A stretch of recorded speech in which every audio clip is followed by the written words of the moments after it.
नमस्कार विद्यार्थियों, Rishikul online school में आप सभी का स्वागत है। बच्चों, आज हम अपनी हिंदी कक्षा में समास रचना पाठ के विषय में जानकारी प्राप्त करेंगे। तो बच्चों, समास का भेद है तत्पुरुष समास। तत्पुरुष समास के विषय में बात करते हैं। जिस समास का उत्तर पद प्रधान होता है तथा पूर्व पद गौण होता है उसे तत्पुरुष समास कहते हैं। जैसे मोक्ष प्राप्त, मोक्ष को प्राप्त, और बिहारी रचित, बिहारी द्वारा रचित। रणभूमि, रण की भूमि। अध्ययनरत, अध्ययन में रत या अध्ययन में लीन। तो बच्चों, इन उदाहरणों में उत्तर पद प्रधान है, विग्रह करने पर विभक्ति लगती है, कारक विभक्ति का प्रयोग होता है, और जो पूर्व पद है वो हमेशा गौण रहता है।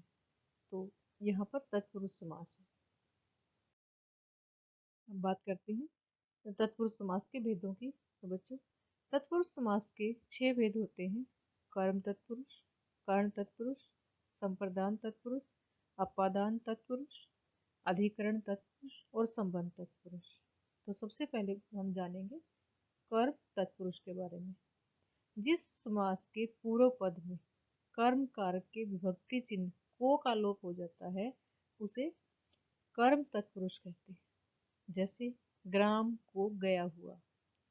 अगर इसका समस्त पद बनाएंगे तो इसका समस्त पद बनेगा ग्रामगत। तो यहाँ पर को विभक्ति का लोप हो जाता है। लोप होना अर्थात छिप जाना। जैसे नेक्स्ट देखिए, स्वर्ग को प्राप्त। तो यहाँ पर स्वर्ग को विभक्ति लगी है, विभक्ति का लोप होता है और समस्त पद बनेगा स्वर्ग प्राप्त। और नेक्स्ट वर्ड में देखेंगे शरणागत। अगर इसका विग्रह करते हैं तो शरण को आया हुआ। तो यहाँ पर भी को विभक्ति लगी है। अगर इसका हम समस्त पद बनाते हैं तो को विभक्ति का लोप हो जाता है। तो बात करते हैं कर्ण तत्पुरुष की।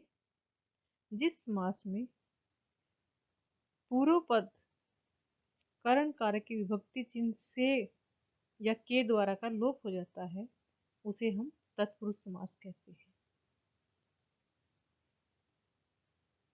जैसे हस्तलिखित, हाथ से लिखा हुआ या हाथ के द्वारा लिखा हुआ। उसके बाद बात करते हैं संप्रदान तत्पुरुष की। जिस समास के पूर्व पद में संप्रदान कारक विभक्ति चिन्ह को के लिए का विभक्त का लोप हो जाता है उसे संप्रदान तत्पुरुष कहते हैं। जैसे ग्रामगत, ग्राम को गत। तो को विभक्ति जो है यहाँ पर समस्त पद में इसका लोप होता है। अब बात करते हैं अपादान तत्पुरुष की।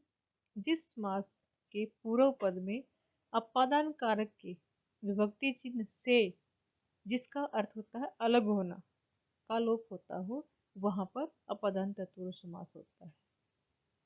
संबंध तत्पुरुष, जहां पर संबंध तत्पुरुष की विभक्ति का, के, की या रा, रे, री का प्रयोग व लोप होता है वहां पर संबंध तत्पुरुष होता है। जैसे राजपुत्र, राजा का पुत्र। और अब बात करते हैं अधिकरण तत्पुरुष की। जिस समास में अधिकरण कारक के विभक्ति चिन्ह में पर का लोप हो जाता है। विभक्ति चिन्ह कौन से हैं? में या पर। अगर इनका लोप हो जाता है तो उसे अधिकरण तत्पुरुष कहते हैं।